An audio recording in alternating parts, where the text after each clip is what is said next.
Hello, everybody. Welcome. Thank you all very much for being here this evening. I'm very excited because we're in the gallery for the first time. Many of you have been joining me on these studio visits and tours for almost 5 months now. It's hard to believe. And this is the first time that we could actually invite you in and come to the gallery. And we're so delighted that it's Preston, who we're going to be meeting and talking to this evening. I thought it would be a good idea before we meet Preston that I give you just a little video tour of Preston's exhibition. So I'm going to ask Daniel to put that video on now, and we can take a look at the pieces that are in Preston's show. Okay, thanks, Dan.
Excellent.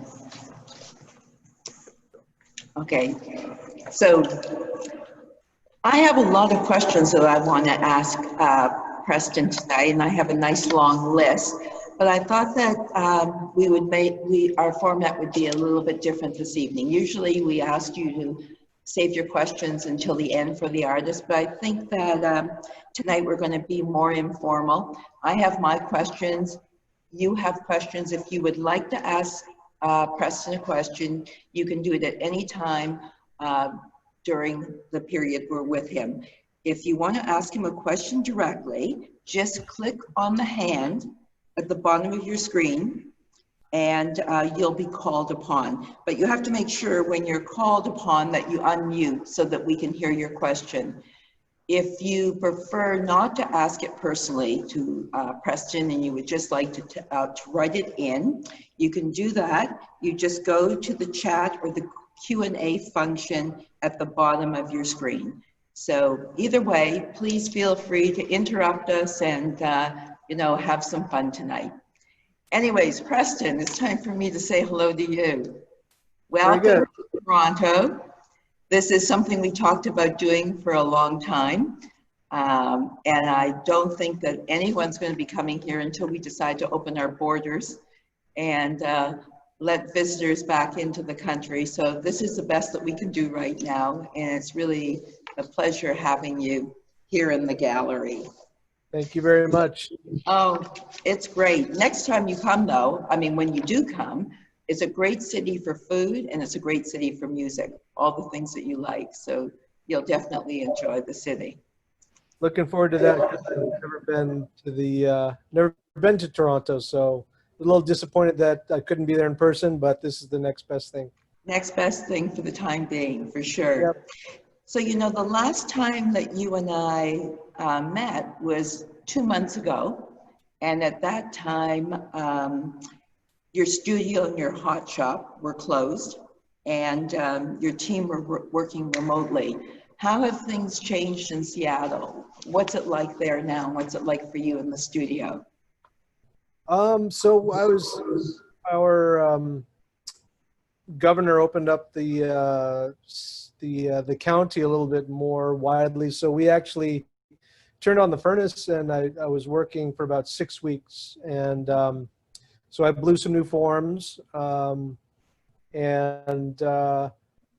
got some work ready for the fall, basically. Mm-hmm. Actually, that kind of reminds me that you made 2 new pieces for us.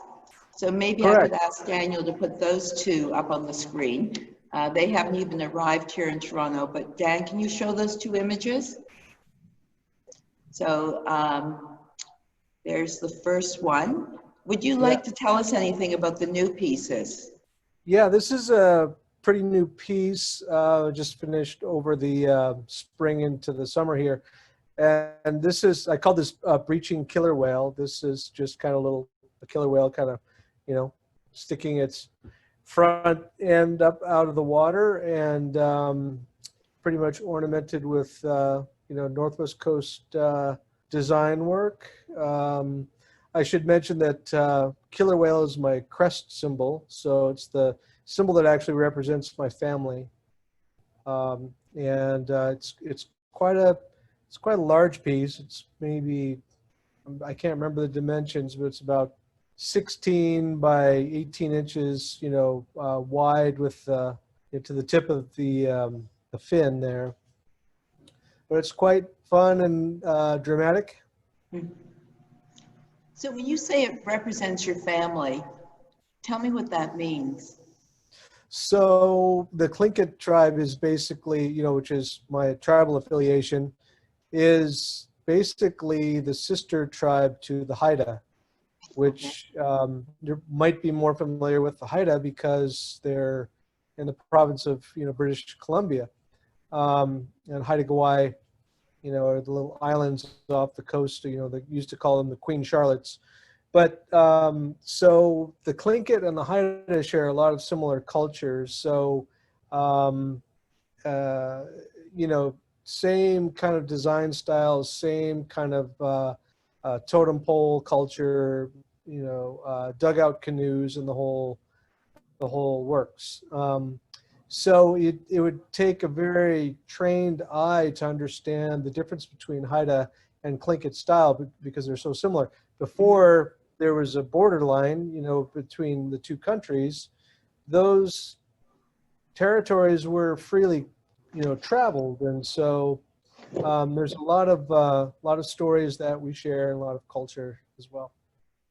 So that is to say that the killer whale is my crest symbol. So that represents my family. That's the clan that we actually come from. Mm-hmm. Okay, thank you. And this hat form actually is, well, upside down, it's like this bowl form. But if you turn it upside down the other way, then you've got like this conical style hat, which is typical of the Tlingit and the Haida. These pieces were made out of basketry, so they were woven. And I'll tell you a funny story about this because it's a new audience, I believe. But this is one of the first forms I started to dabble with in as a glass blower, and sort of learning the design style of my Tlingit culture. So when I was learning how to transfer the designs onto the glass, I was playing with this form. And so my aunt, who is from the Tlingit side of my family, I used to work at the studio of Benjamin Moore. And so we would always have a holiday open house, in early December.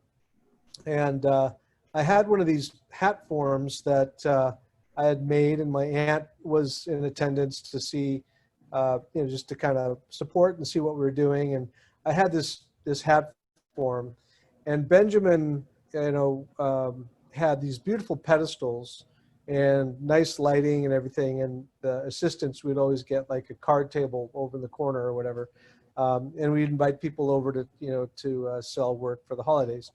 And so my aunt said, "Well, can we take the hat and put it on the pedestal with the nice gallery lights?" So I said, "Sure." And so we took Benjamin's piece down, we put the hat up on the pedestal, and all of a sudden these light, this shadow effect came. The light came through the piece, and it projected the shadow onto the pedestal. There's about 10 people that had gathered around, and everybody's like, "Oh, look at that!"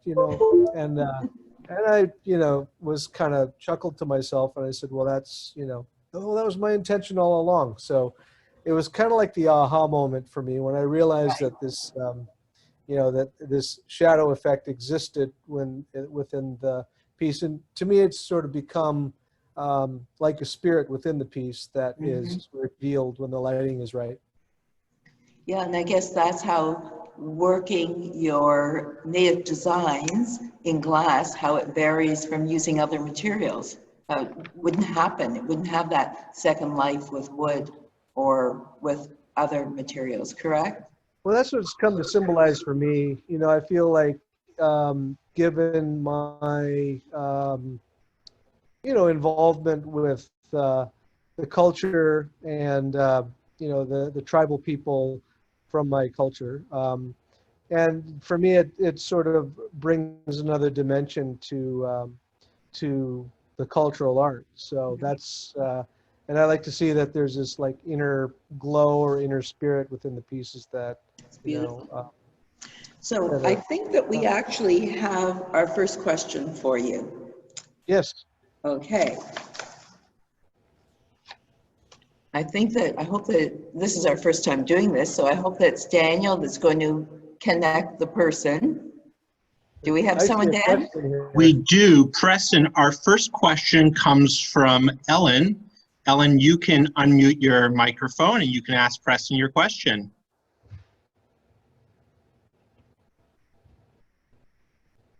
Ellen, you just want to unmute your microphone. Something should come up on your screen.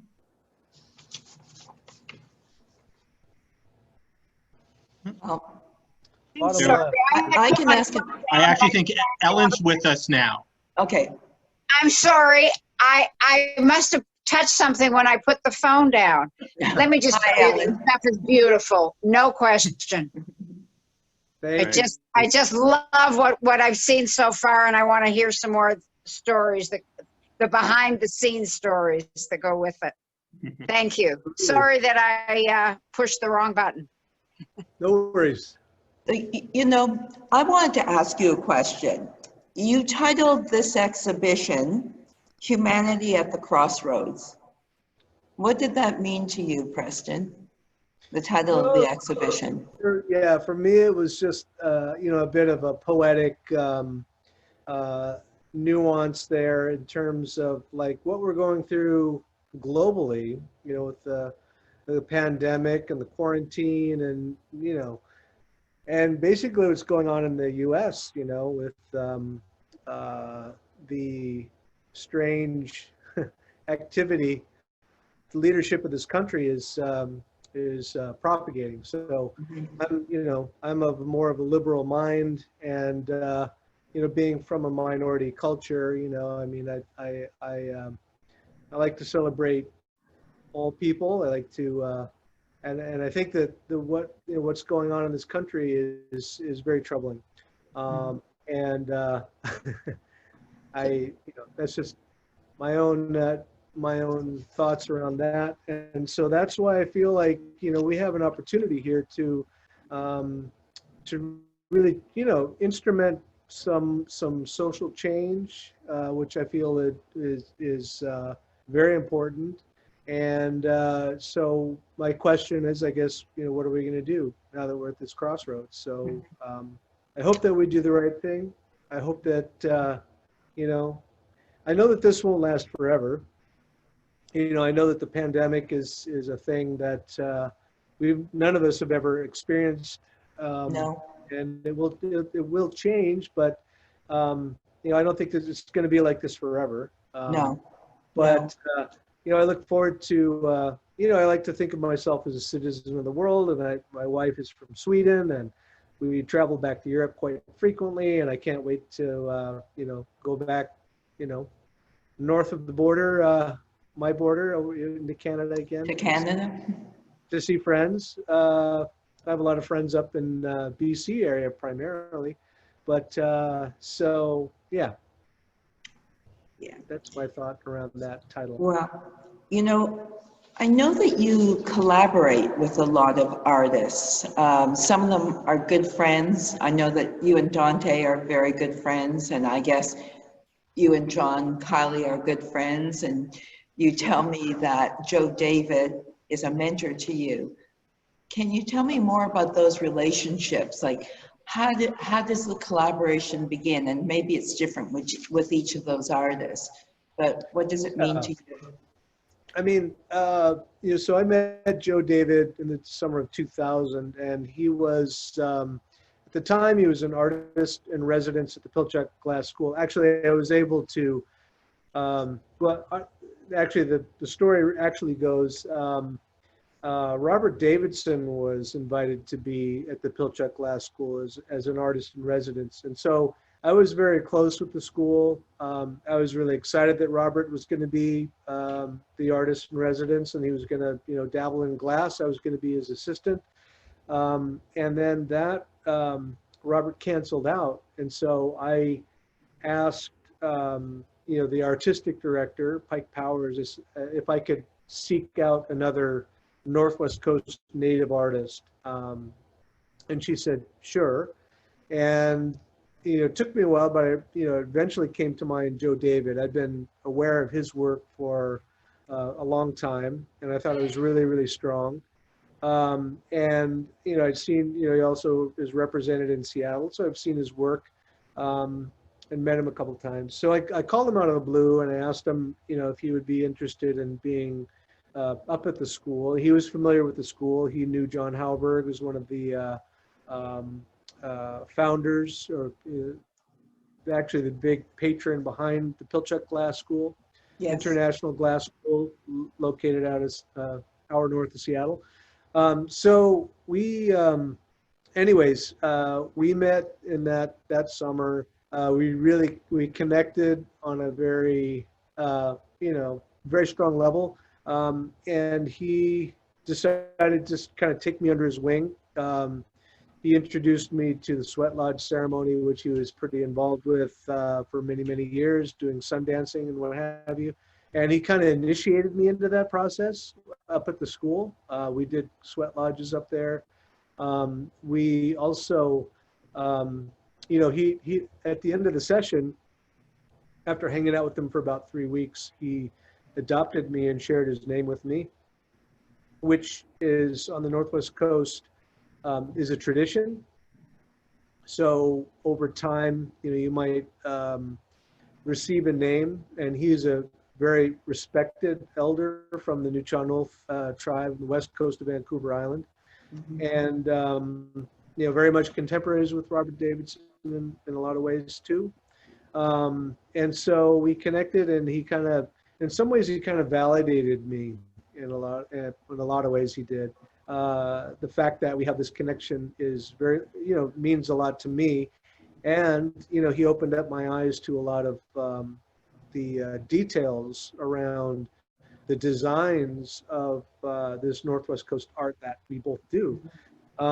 So, going forward, I was also collaborating with artists from the Southwest, New Zealand Maori people, many native artists from around the North America.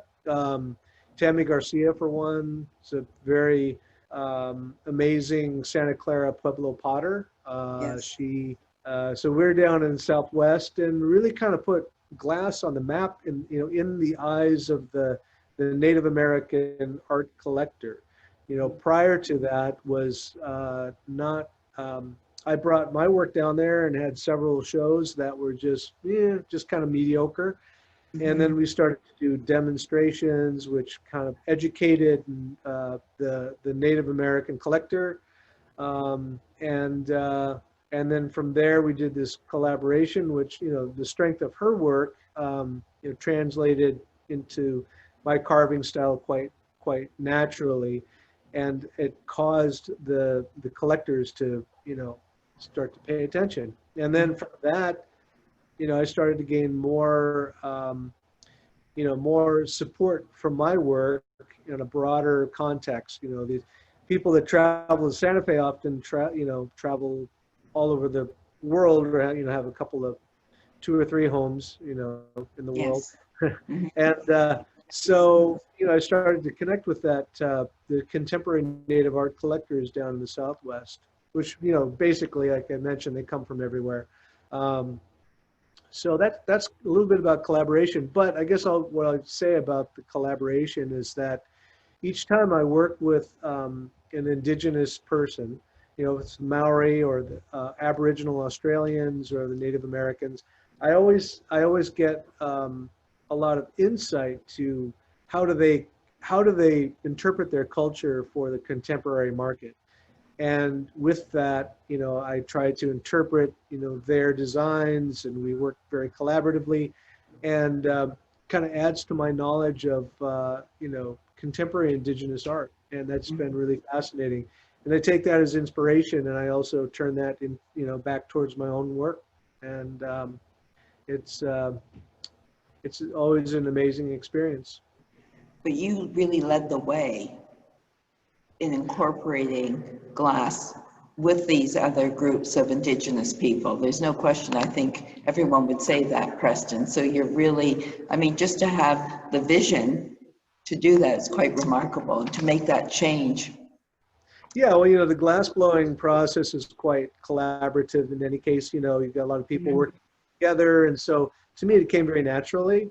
And from my experience at the Pilchuck Glass School, it also, there's a very collaborative spirit there. Yes.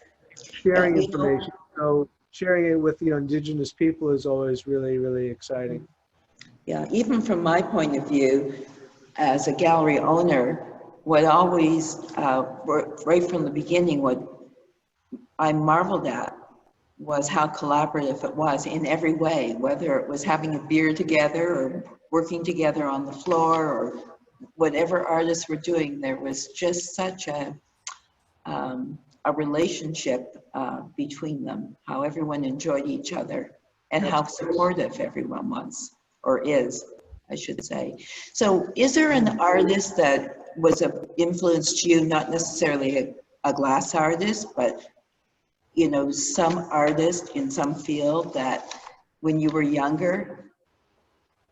Well, you know, the story of how I became, you know, redirected towards my own cultural art was, you know, I didn't really study art per se. I didn't go to a university to do it. I started to work with glass blowers and glass artists. You know, I was exposed to glass artists through the Pilchuck Glass School, and you know, so that was an international kind of scope. And so I started to look at books that interested me. You know, some of the things that interested me was, you know, books on psychology, books on dream analysis, books, and it all kind of came from the Surrealist movement and the Dada art movement, you know, which was also part of the, you know, the modernism and primitivism. So just in a general sense, you know, like the Surrealists, because they were, you know, they were really interested in the psychoanalysis of the art and something on the subconscious. So to me, that was something that really gave me a lot of, it inspired me a lot in terms of, you know, it caused me to read books on psychology and Jung psychology in particular, and trying to understand symbolism and mythology and all of the above. You know, eventually led me to, you know, Joseph Campbell and those kinds of things, which tied right back into, you know, the traditional stories of the Tlingit on the Northwest Coast. So that was, you know, the pathway there. And so it's kind of in a broader sense, you know, there's not any one particular artist. You know, I could name a lot of glass artists that really inspired me, or teachers of mine, you know, like Benjamin Moore, Richard Royal, and Lino Tagliapietra. All these people I worked with, you know, Dante, of course. I mean, Dante was like the guy that introduced me to glass in the beginning. And so we worked together, and we were, you know, friends, and we learned together, and that was an amazing experience. You went to high school together, you and Dante, didn't you? Correct. Yeah, he was 14 and I was 15 when we first met. Mm-hmm. But he was already interested. I think the story goes he already had an interest in glass, and he kind of pulled you into it. Is that right?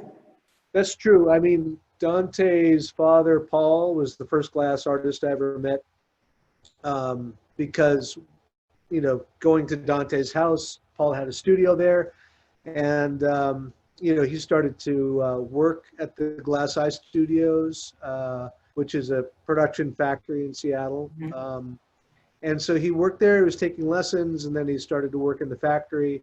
And then he got me a job when I was 19. I started as a night watchman. I then was moved to the day shift, you know, after about 3 or 4 months. And they were trying to train me to weld things together, like some of the equipment and stuff, but I was terrible at it. So they decided to throw me onto the floor, and, you know, trial by fire there. I was bringing punties for Benjamin Moore, and that was, you know, terrifying, but because I didn't know what I was doing, you know. And so anyways, long story short, you know, I started working at the Glass Eye. It gave me sort of my foundation, you know. So Preston, Yeah. we have a question from Ava. Ava, you can unmute your microphone and you can ask Preston directly. Can you hear me? Yes, we can. Hello, Preston and Sandra. Hi, Preston, Ava. I think one should have an emotional experience when one looks at art and those pieces behind Sandra. That I just love your stuff. If I could hug it all, I would. But my question to you, and it came to me from artists in England, their thought was taking a piece, like your piece, and adding different artisans' pieces to a piece. That when COVID is over and that we have a museum that shows what you did during this experience, that you have a piece where perhaps a textile was added to your piece or a piece of metal.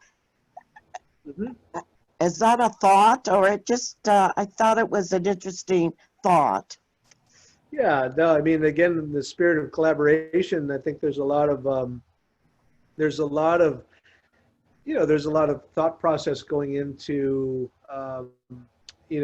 our lives. And I think we're becoming more reflective. And, I know at least I am. I mean, it's interesting too, because it doesn't change a lot. It's changed, how many people I have in the studio and things like that. But it's, I like the idea of that, kind of understanding what other people are going through. I've worked with weavers. I like the idea of weaving, kind of bringing elements together. But yeah, so far, in the quarantine, we're not really, I'm talking to a lot of people. I'm trying to, keep tabs on all my friends, but there's one photographer that I'm working with, or I would like to work more with. His name is Spike Mafford, and he's a guy that I grew up with, actually. We went to elementary school together, but he's a photographer, and, we're talking about, issues around the environment, issues around, the time that we're going through. So we'll wait to see what it's all going to turn out to be. But looking forward to getting back, to working with people and seeing more people. You must miss that a great deal, not being with people. I can understand that. So Dan, do you have another question there? Thanks, Ava. See, Ava is from Toronto, so she can come to the gallery. Yes. You can have So our next question comes from Annie. Annie, if you unmute your microphone, you can ask Preston a question. Oh, I know you. Hi, Preston. Hey. Sandra, thank you so much. This is really lovely, really lovely. Thank you. Preston, Yeah. I wanted to tell you I love, love, love your stuff. I'm in the laundromat right now. But anyway, I love your stuff. And I wanted to know, on your basket series, the baskets that have a texture to them. Yes. Are those pressed into a mold and then? No. They're it's a very thin slitted vinyl tape that is like hand applied to the surface. Awesome. And then a spiral wrap, putting down, so it's going down the length of the base, or the Right. height, and then but underneath that is a very, very thin vinyl tape that has the geometric design. That's very awesome. I love it. You're wonderful. Thank you so much. It's my pleasure, and love you. Didn't we go to Pilchuck together, like back in the day? Oh yeah, we did. Yeah, we did. I recognize. That was fun. It was fun. That was a long time ago. It was a long time ago, but you know what? It was a good memories. Anyway, Great. Thank All right. you. Good to hear your voice. Great, thank you for your question. So our next question comes from Bernardo. Bernardo, you can unmute yourself and ask Preston your question. Yes, Preston, can you hear me? Yes. Yes. Well, first of all, your work is really fantastic. We like glass in general, but I have a question. Your inspiration comes from the north, mostly, I think. It's the first time I see your work, huh? So excuse me for my ignorance, but your inspiration is mostly from the Northwest indigenous culture. I see. Correct. Have you ever had any interaction with Inuit art on the North Quebec, north of Ontario, Nunavut? You know, there was Inuit artist Kanojawak, Yes. I think I don't know if I'm pronouncing her last name correctly. Yeah, Ashevak, yeah. Yeah, but she came to the Pilchuck School in, I want to say, in 1993 or no 1994, and at that time she was brought there by a collector, John Price, who was a very, very passionate Inuit art collector, and she was brought up to Pilchuck, the glass school, you know. It was a very, very hot day. It was one of those days that it was pushing, 90 plus degrees, and in the hot shop it was even hotter. I mean, it was insufferably hot, and we had this opportunity to make a piece for her. And she made a drawing of an owl, very typical of what, how she draws. And then she had like these little kind of like teardrop shapes all along it, and so. And so it was really funny. Well, actually, because she was wearing this, this very simple handmade dress, and she would wander into the glass studio, and it was so hot, and we were just like all, walking around in tank tops and shorts and everything, making this piece for her. And she'd look at us, and then she'd be like, oh, she'd fan herself, and then she'd walk away. But she was such a sweet woman, and I'd met her several times after that, usually through John Price, the collector, and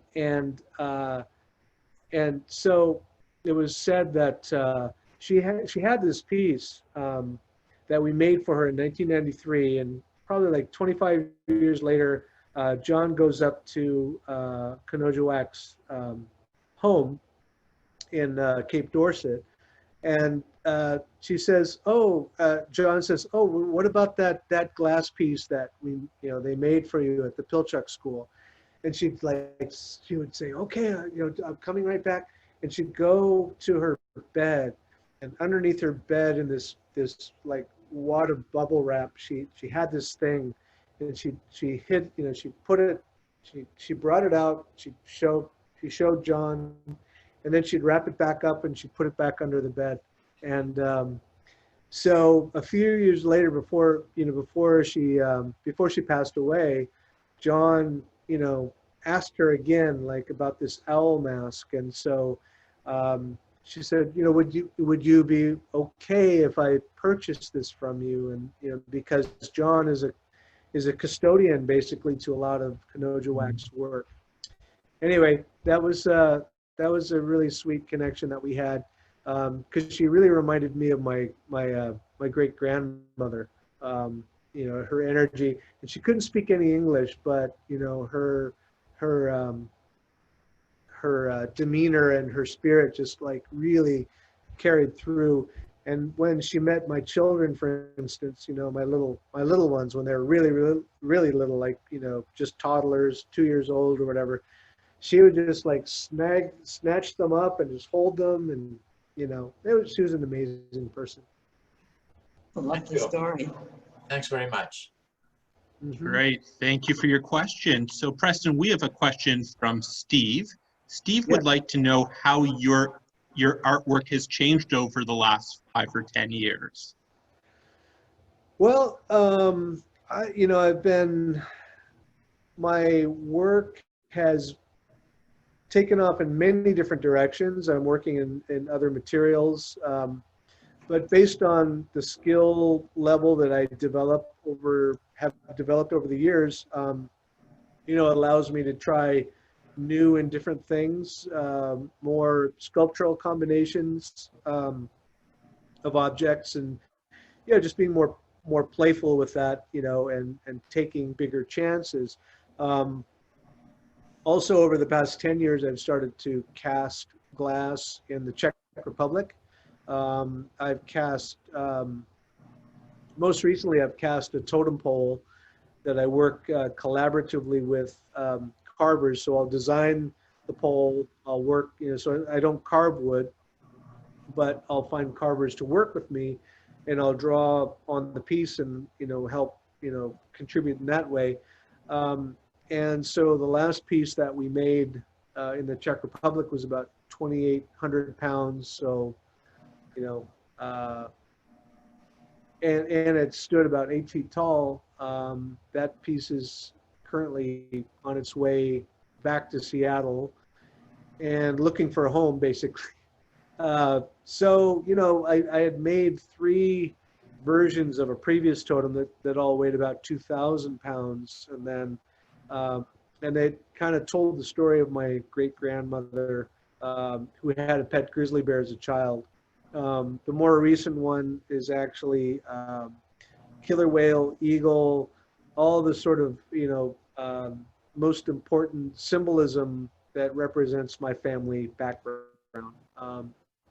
So yeah, kind of going monumental, navigating into public art a little bit. So steel and glass combinations. Been trying for years and years to get public art jobs and not getting them. And then all of a sudden I got a whole slew of them. And so that was kind of fun to get, public art component going as well. That's hard to do, but good. Congratulations. It's happening all at one time and well deserved. So Preston, we have a question from Suzanne. So Suzanne, you can unmute your microphone and you can ask Preston directly. Hello, everybody. Hi, Preston. It's good to see you again. Hi, and hello. Hi, Suzanne. Hi. Thank you. This is so great. Thank you for doing these. I'm sure it's a lot of work. So Preston, I'm a big fan of your work. And I wanted to know how you decided to show the decoration in the way that you are, because to me, these layers of glass feel like cameo glass.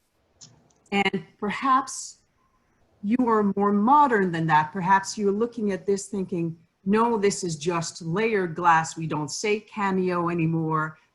Because my background is really in early 20th century ceramics and glass. So I would like to hear how you got to that.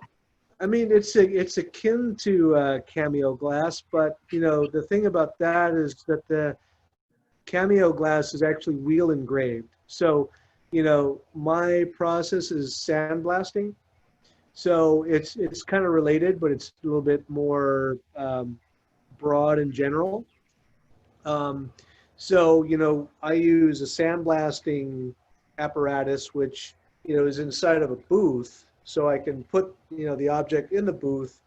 I reach through with gloves and I have this nozzle and I'm basically wearing down the surface of the glass, and, very similarly to, grinding the glass. But so, it's a broader, more general kind of approach. And,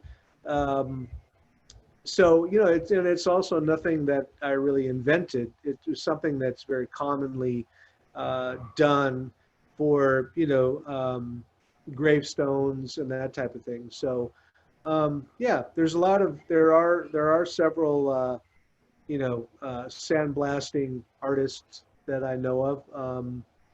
It's a lot of work, so it's not anything that I would wish on anybody, but it just happens to be the most effective way of getting the design work onto the glass surface. And so I've pretty much adapted to that process. And, that's why things are a little bit larger than small, because, dealing with that amount of detail, the cutting of the stencil is really, really tricky. A lot of attention to that process, but yeah. It's, like I say, it's very similar to cameo.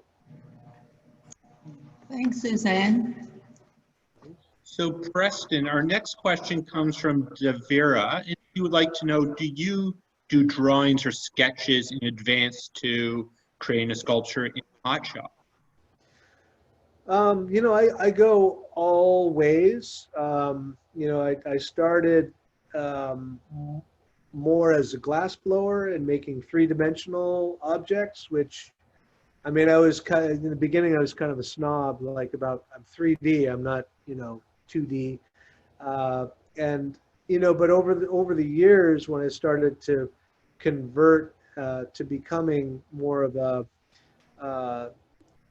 traditional design work and Tlingit style, I started to look at more figurative and narrative work because it really, was connected or, a lot of comparison to the Tlingit storytelling and what have you. So I became more open-minded to that, and so anyway, I'll often, blow an object and then and shape it, however, whichever way, and then when it comes out of the kiln and it's cooled to room temperature, then I'll cover it with a rubber tape, which is the stencil that I'm using, and then I'll draw directly onto it. So almost every time I'll draw directly onto the piece because I'm responding to the proportion of the object itself, and I can figure out how to adapt the design onto it more easily than doing a drawing beforehand, because I would have to do it anyways on the piece. There are instances where if I have a flat form, or if I'm working on like a box, for instance, or something that's just very flat, I can, or a panel of whatever, I can draw it on the paper, and then basically what I'll do is I'll flip it over and transfer the graphite line onto the rubber tape, and then I'll go back on and draw it more accurately with an ink pen, just a big pen, and then from there I'll cut the design out. So yeah, so more or less everything is drawn directly onto the form in the case of my work. Great, thank you. So our next question comes from Bonnie. Bonnie actually has two questions for you. Firstly, have you been influenced by Bill Reed? And can you tell us the backstory of the iconic Raven Steals the Sun? Well, how much time do we have here? Yeah, definitely Bill Reed was, an icon in the world of Northwest Coast art. And so I've looked at all the greats, from, Charles Edenshaw, Robert Davidson, Bill Reed, out on the coast, we've got Tim Paul, we've got, Joe David, of course, all these people. Let's see, the question was, the Raven in particular, the Raven story, and the White Raven, or it's off-white, the one that's in the gallery up in Toronto, is based on a very well-known mythology about Raven stealing the sun. And in the beginning of time, the Raven was a white bird, and so that's why I made the Raven white-ish, off-white. I've created an exhibition which is touring the States here, and it's currently in Wichita, Raven in the Box of Daylight, and it's sort of immersing you in the story of Raven and how he brought light to the world.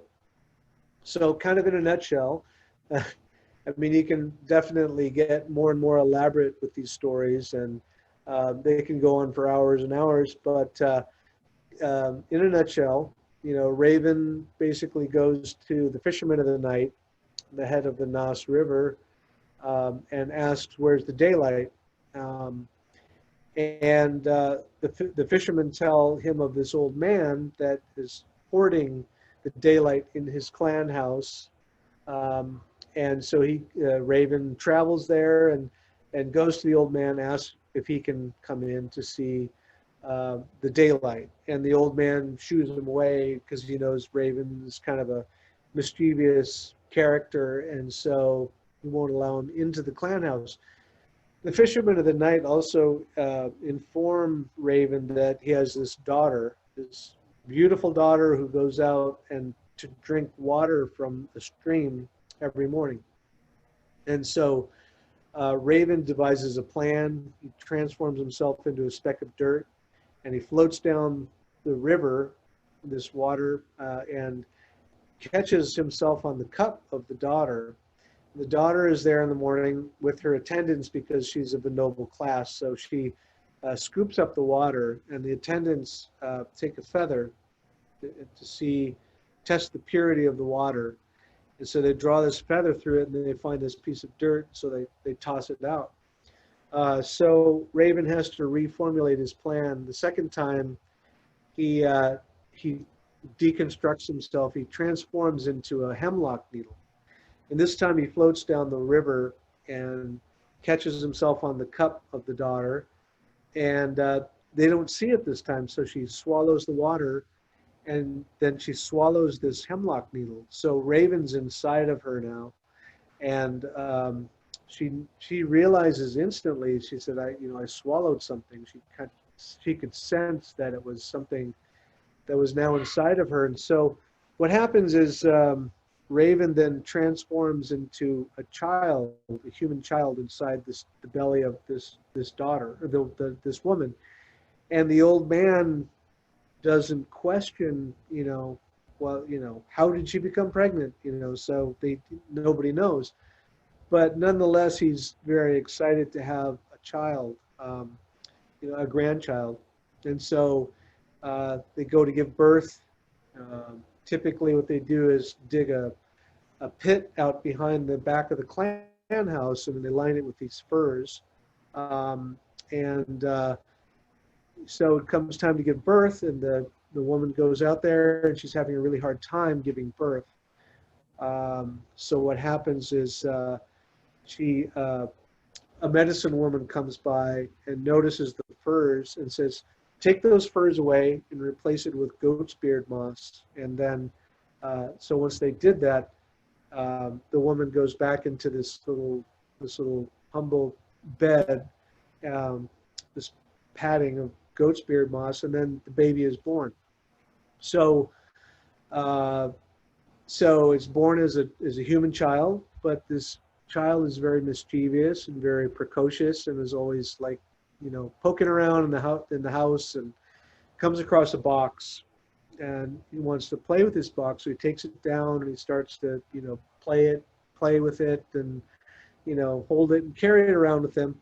And when nobody's looking, he opens up this box, and it turns out it's the box with the stars. So he takes the stars and he throws them up through the smoke hole in the center of the clan house, and the stars take their place in the heavens where they are today, where they remain today. And so the old man is really, really disappointed, and starts to punish this child. And but after some time, he kind of forgets about it, and he comes across the next box. Of course, it's another box that contains what? This time it contains the moon. So he's playing with this box, and then when nobody's looking, he opens up the box and he takes the moon and he tosses it through the smoke hole, and it goes up into the sky. Well, this time the old man's really, really disappointed, really scolds him. And when the child finds the third box, there's no way that the old man's going to let him play with that box. It's his last treasure. And so, Raven child, starts to fuss and cry, and he's just screaming and just driving everybody crazy. He refuses to eat, and he gets sick, and he's laying in bed, and he's very weak. And then the daughter goes to the old man and says, well, Father, is there anything that is more important than your grandchild? The old man said, well, of course you're right. Let him have the box.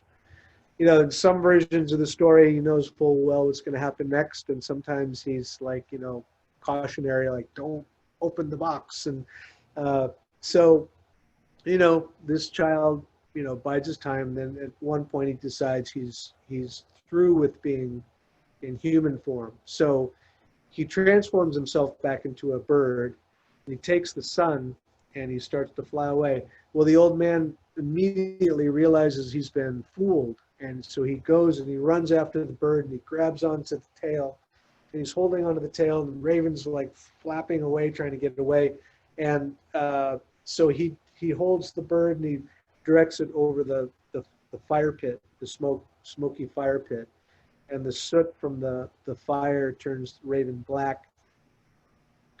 Or the other version is like he's wriggling through the smoke hole, like these little opening in the top of the clan house, and the soot turns him black. He breaks daylight on the world, and then because of the flash of light, the people in the world are startled, and some of them run off into the forest and become the forest animals. Some of them take off into the sky, they become the birds. Some of them jump into the water and they become the sea life. And so the people remained where they are.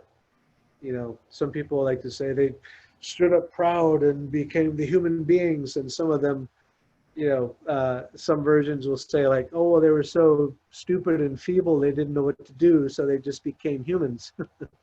Or they remained humans. But over time, the humans adopted these animal symbols to represent the families. So there's many, many different stories about different animals and supernatural encounters with specific kinds of animals, which also we feel is what resulted in the clan system. So there you go. Here's a true story. That was quite an explanation. Preston, I was fortunate enough to see your exhibition at the Museum of Glass. Yes. And it was, I was with clients that had come out west with me, and we walked through it 4 times. It was really fascinating. We loved it. Yeah. And I know it's in Wichita, and I believe after Wichita, it's going to the Smithsonian. That's correct, yeah. Congratulations. That's Thank wonderful. you. And then after that, actually, it'll be going to the Chrysler Museum in Virginia. Excellent. Very good. So it'll have, hopefully, once we come out of the quarantine, it will get seen by more people. Mm-hmm. This was supposed to be my breakout year, so to speak, in being a Smithsonian. So we're making do. Well, if we're out of quarantine, I'm coming to the Smithsonian. I'd love to go there and see the exhibition. Come to the opening. Hopefully sometime next year. It'll be at Wichita till the end of January, and then still waiting on the, it's impossible to make plans for the future right now, but hopefully sometime next year. Mm-hmm. We've received a comment from Tamara. Tamara is a docent at the Museum of Glass, and she said she had the good fortune to spend a lot of time with that exhibition, and that she absolutely loved the last room. Yeah, that was very flattering to have a show that is traveling the country and potentially can be seen by many, many people. Yeah. Congratulations. Yes. So our next question comes from, and I hope I'm pronouncing this properly, Usha. Usha would like to know what is the process by which you decide the shape of a sculpture you are going to carve and the symbols you choose to. Yeah. And then she would also like to know, just touching on a point you made earlier, what do you mean by the spirit through the shadow of the bowl? Okay, so the first question about how do I decide to make a shape? Sometimes I'm inspired by traditional objects. I have a whole series of pieces that I've made that look like other things, like rattles and hats and bowls and canoe paddles or boxes. So there's that sort of hearkening back to traditional forms, but also I've kind of, you know, gone the way of like making abstractions and exaggerated forms, you know, exaggerated in scale. So, you know, sometimes I'll go in with a very specific idea of what I want to make, and then sometimes I'll just start drawing on the piece directly. And then, you know, I have a whole series of kind of non sequitur kind of poetic titles that I've, you know, when I'm reading anthropological books or I'm reading about, you know, Tlingit culture, and then I'll find like some little snippet of a saying that I think is really kind of inspiring and, you know, maybe, you know, kind of random. And so I'll attach a, you know, particular meaning to the piece. In some cases, like the Joe David pieces, those are based on spirit figures that are traditional shapes from, you know, from the New Chanoth culture. Some of the pieces, yeah, are based on like bone or tooth amulet forms, and so they become, you know, kind of like a shaman's amulet. That's how I kind of think of those pieces. And then let's see. And then the other question was, oh, you know, about the spirit. You know, well, you know, everything that I do around, you know, my cultural art is, you know, I feel like I'm bringing a new dimension to the cultural art, indigenous art, and so, you know, if you look at, you know, the shadow effect of the hat forms, it's sort of like, it's kind of akin to like, you know, doing spelunking and going into caves and walking through some little corridor and seeing the shaft of light illuminating the hieroglyph or something, you know, because the, you know, the light hits it at that very precise moment when you're walking by. And that's what I mean about the spirit behind it. It's sort of like, you know, it is, I feel like what I do is giving the cultural art a new perspective, or, you know, it's not any more or less important, it's just different. So, I mean, I hope that, you know, going forward, if I'm successful with my work, then I'll inspire the next generation to try something new. You know, the more that I work with the material of glass, the more it becomes a tradition, in my opinion, and the more accepting people become of it. So there's all those things in there that I feel like, you know, extending the cultural art in new ways and bringing more spirit and connection or more curiosity around the cultural art. I mean, glass does have an opportunity. It draws people in. So what I'm trying to tell, you know, with the story of my art is trying to bring the culture to people in different perspectives, in different ways. You know, maybe Daniel will put up the images and we'll just go through them. And if there's something that you'd like to tell us about the various pieces or culturally what they mean, it would be interesting to everyone. Then we'll go back to questions. Yeah, so this one is the loon form, which, you know, and in this way, it's just kind of represented as an anthropomorphic bird. There is a story about the loon and how there's a blind man who the loon helped this blind man and helped him see again. But again, this was kind of a bird form. Sometimes I've called it, you know, a swan. Sometimes I've called it a loon. You know, all of these designs that you see carved in are basically, there's an architecture to the style which makes it look like Northwest Coast art. So all of these designs are trying to work within the traditional proportions. You know, I've been working since 1988 basically to refine this design style and make it look like traditional Northwest Coast art. And of course, the raven. Yep. The carving on that raven is exquisite. Yeah, so this, you know, so these are, you know, two elements that are first, you know, the wings are made in a separate session of glass making, and they're these solid glass forms that are cut and pushed and squeezed into shape. And then what I'll do is I'll draw those designs on there, carve them in, and then I attach them to the bird in the hot process. So I'll bring those wings back up to temperature.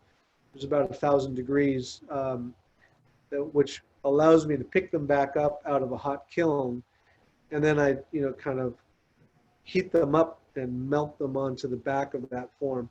And then the legs or the feet, legs and feet are made separately in a different session, and those are basically ground and polished and then glued on. So they're you know, precisely ground so that they can be attached with sometimes called a cold fusing process, which is basically glued.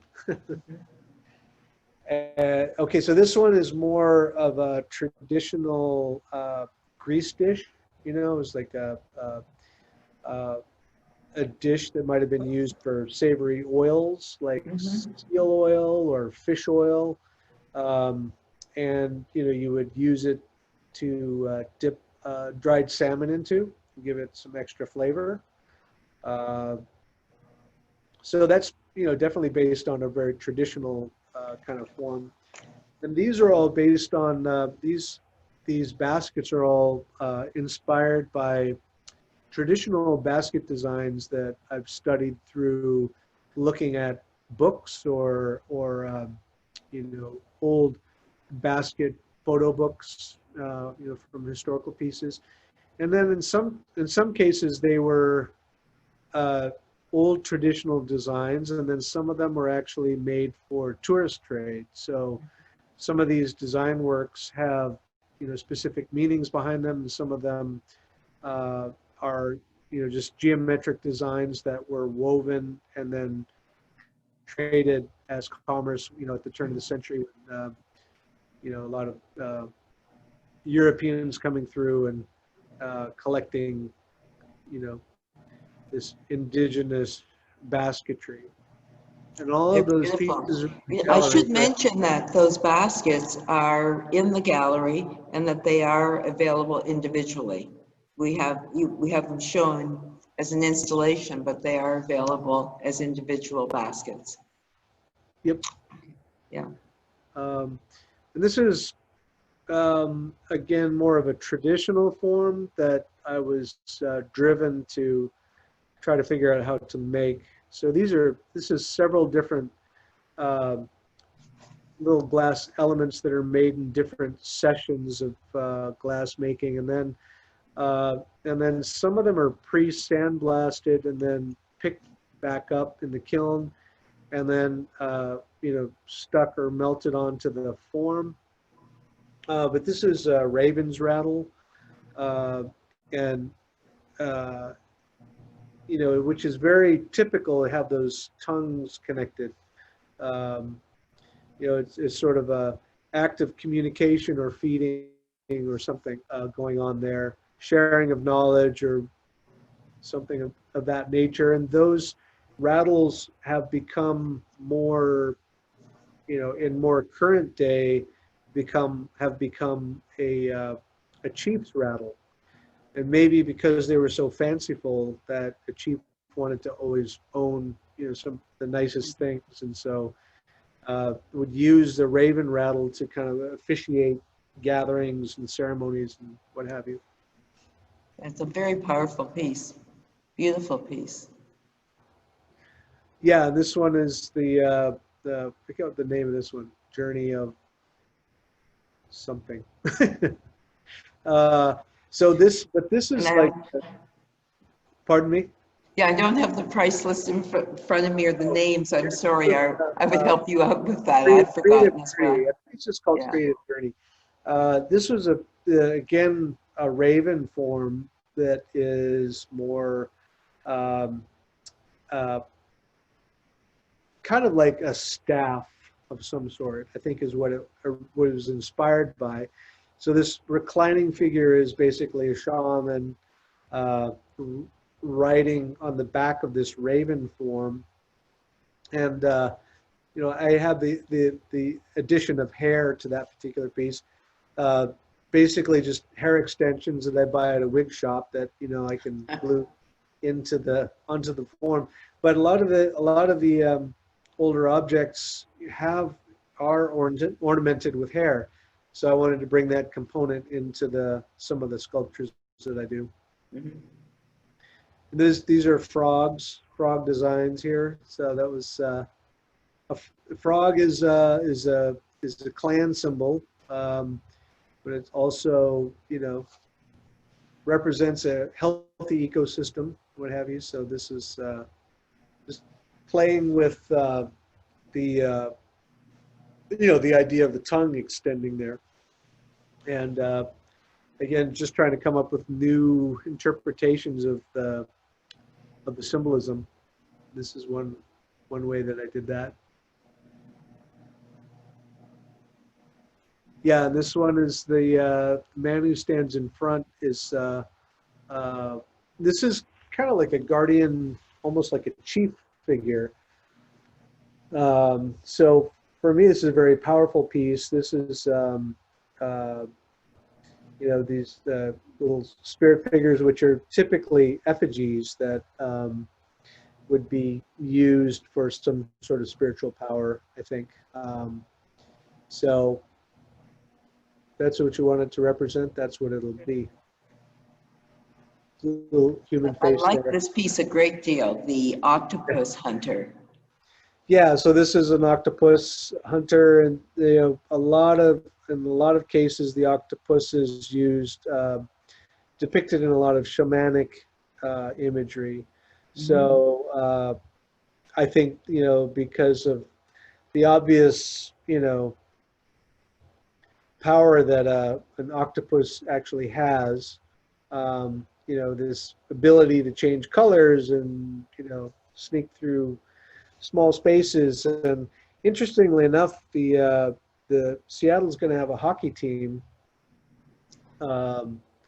which is going to be titled the Kraken.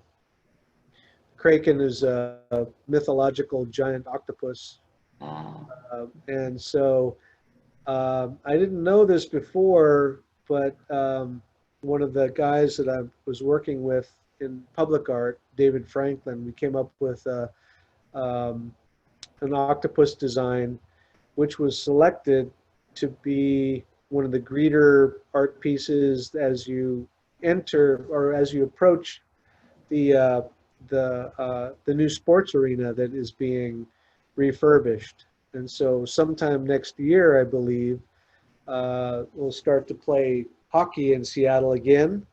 So I'm guessing that there's probably going to be some Canadian teams that are going to be playing the Seattle team. For sure. And this is another collaboration with Joe David, and we just call these Thunderbird eggs. They're kind of they're tall, they're big. They're about 11, 12 inches tall, and they're kind of fun forms to work with. And again, just beautiful pieces. Creating So a new sort of mythology. Mm-hmm. Great, thank you. Mm-hmm. It's always good to hear the artist talk about his work. So Dan, do you have some more questions there? Yes. have a question from Hannah. Hannah would like to know if you've come from an artistic family, and if you have kids or any of your children interested in either glass blowing or the arts in general. So, you know, I always like to give a lot of credit to my parents who were always dabbling in creative things. My father, you know, was a great outdoorsman, but he also, you know, dabbled in, you know, so he worked for Boeing his entire life, you know, for me growing up. But he used to dabble in a lot of different things. He was very creative, generally creative, and in lots of different ways. So I remember him carving soapstone. I have a couple of his paintings that he would dabble in acrylic and oil painting. I know that he used to write poetry and played guitar, and, you know, just, you know, kind of a general, you know, dabbling in all of these different things. Nothing that he tried to make a career in or anything, but he was also, you know, quite a fly tyer, and he's actually quite famous for it. You know, we're often mistaken for each other when I'm in a public outing or whatever, and then people would say, "I didn't know you were a fly tyer." And so, no, that's my father. You know, and then, you know, of course, then he'll get the galleries calling him up at home, inquiring about the glass. But my mother also was, you know, when I was growing up, was also always dabbling in handicrafts and sewing and crocheting and knitting and macrame, and so very creative, you know, great cooks and all of the above. So, you know, I got a lot of that from my parents. Are you a great cook as well? Well, I'm the family cook, yeah. So I don't know if I just scared everybody off, but they pretty much leave me to cook. Maybe, you know, like, they didn't like me telling them how to cut up the onions or whatever. So I do cook a lot. I'm, you know, there was a couple of years before I started blowing glass, so I was working in restaurants. So I became pretty comfortable, you know, with the you know, chef knife, Good. cutting and preparing things and stuff, and that's half the battle, you know. But I do love cooking. I like to try new things all the time. I'll get the, you know, like cooking magazines, America's Test Kitchen, and I'll just like flip through. Oh, this looks good. This looks, you know, good, and I'll stack them up and try all the different recipes and stuff. Yeah, so that's my world. And then, so my kids, so my son is off to college and studying business, because after, you know, attending several receptions, art receptions, and, you know, always dragging him off to shows, and so this is so-and-so, this, you know, he bought this piece here, this is so-and-so, he bought this piece here. Oh yeah, what do they do? Oh, this guy's an investor, you know. Okay, made this big totem pole. This guy's like in Chicago. Like, oh, what does he do? Oh, he's an investor. He goes, well, that's what I want to be. I want to be an investor. You talked about him being an artist. Yeah. So doesn't, you know, he goes, oh, that's you and mom. You know, you guys are the artists. I'm not the artist, which isn't really true. But my daughter, on the other hand, is 18. She's about ready to, you know, be off to college, theoretically, and she is into photography. So that's part of her thing is, you know, photography, which she says that she would like to major in photography. That's what she says today. So we'll see. I'm sure that makes you happy. I'm sure they both make you happy, whatever they decide to do. Absolutely, yeah. I just want them to be happy. Uh-huh. That's all I wish for them. It's what everyone wishes for. Be happy. Okay. Dan, do you have any other questions? Yes, so our last question comes from Mark, and Mark would like to know, have you always had such a strong connection to your culture and your heritage? You know, I grew up very urban, yes, but my great grandmother and was moved down to Seattle from the traditional region, from Sitka, Alaska. She moved to Seattle in 1923. So she was a part of a prearranged marriage. So she was married off to another man, which was the custom at the time. Then she was widowed. And then that first batch of children included my grandmother, who she moved to Seattle with. And she married a Filipino man named Dionisio Gubatayo, who had traveled the world and ended up in Alaska for the fishing and the canneries. So I grew up around my great grandmother. I grew up around, I had a lot of cousins. I had great aunts and uncles that, were quite prominent in my life. But at the time, all I wanted to do was to play music and to be like a rock star. That was my thing. That was the career plan. But so when I couldn't become a rock star, I kind of fell back on my art career.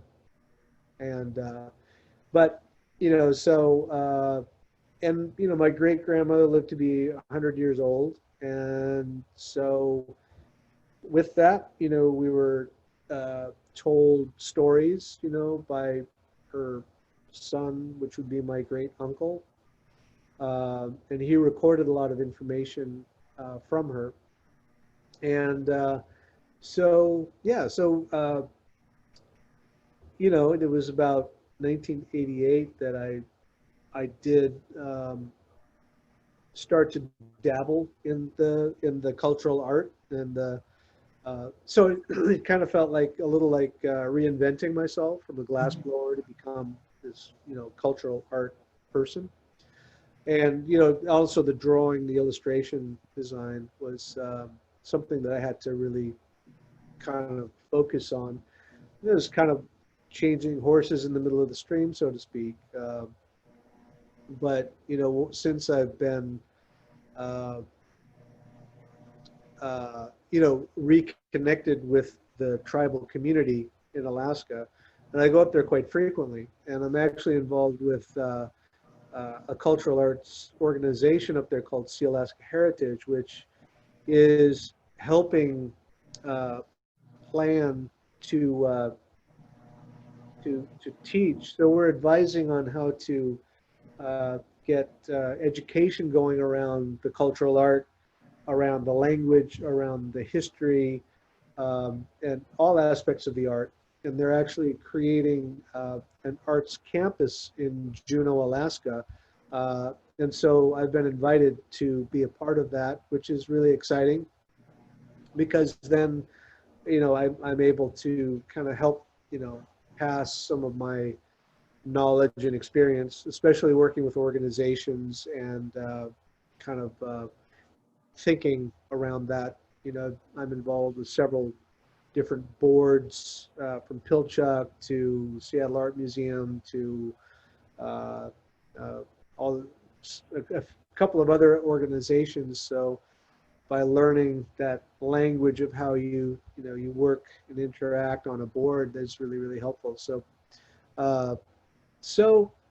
yeah, just to say that I've really reconnected with the tribal community, especially in Alaska, and my own home community.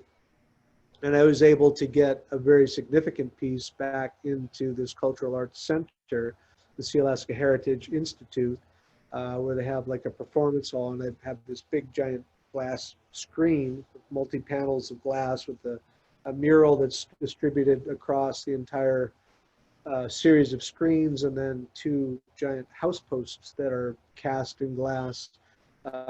So it's pretty cool that they are supporting me in this non-traditional medium, and so that was something that I felt was very important, that they're accepting of that, and it turns out that they are. We had a message. We didn't really touch on your music, Preston, but we had a message come across the screen from Suzanne, who says you definitely are a rock star. So, Yeah. I think we'd all agree with that. Thank You you. want to touch on your music before we say goodnight to you, or I know that's a very integral part. For those who are interested, I mean, I always like talking about that and sharing it because it is, the musical equivalent of the art. It's part of my artistic expression. But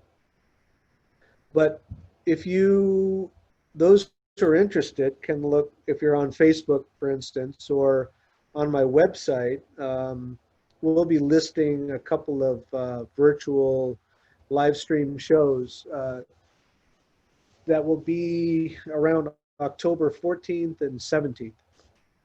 So the first one is going to be for the Seattle Public Library, and we're going to do a kind of a pre-recorded live stream program with some question and answer opportunity with the band. And then on the 17th, we're going to do a full live stream performance. We'll be performing at the Museum of Glass, and it's going to be live streamed through through several platforms, but it is in conjunction with the Native Art Festival called In the Spirit that is part of the Washington State History Museum. And so anyway, you can look for that for those who are interested. Preston, send that to me, and Okay. I'll just send it out to everyone who was on this visit. How would that be? Yeah, for sure. Okay. I'll remember to do that. Yeah, I'm going to attend for sure. It's free. Free sounds good. Anyways, this was an absolute delight. I think we don't have any more questions right now, but I can't tell you how happy I am that we revisited you 2 months after our initial talk. Yep. I've learned a lot more, and I feel really connected to you, and I have a great deal of admiration, not just for your work, but for your relationships with your friends who have been, whether they're, how they influenced your work, and how involved you are with your family and with your heritage. Thank you. It's just a blessing to have all that. So I envy you for all of those relationships and for everything that you give to all of us. Thank you. Thank you very much. Thank you. And continued good luck with all the, opening up and getting people to come Getting back. your Yes. gallery. It looks like a beautiful spot, and Thank you. honored to be there. Well, we're honored to have you, and we're looking forward to the day that you can come to Toronto. As I say, we'll open our borders, and you'll come back. We'll welcome Americans back again. Yes. And I'll behave myself. We miss it as well. Okay, well, good health and stay well, and enjoy your family and your work. Okay, have a great rest of your evening. Thank you. Thank you, Preston. Bye. Bye.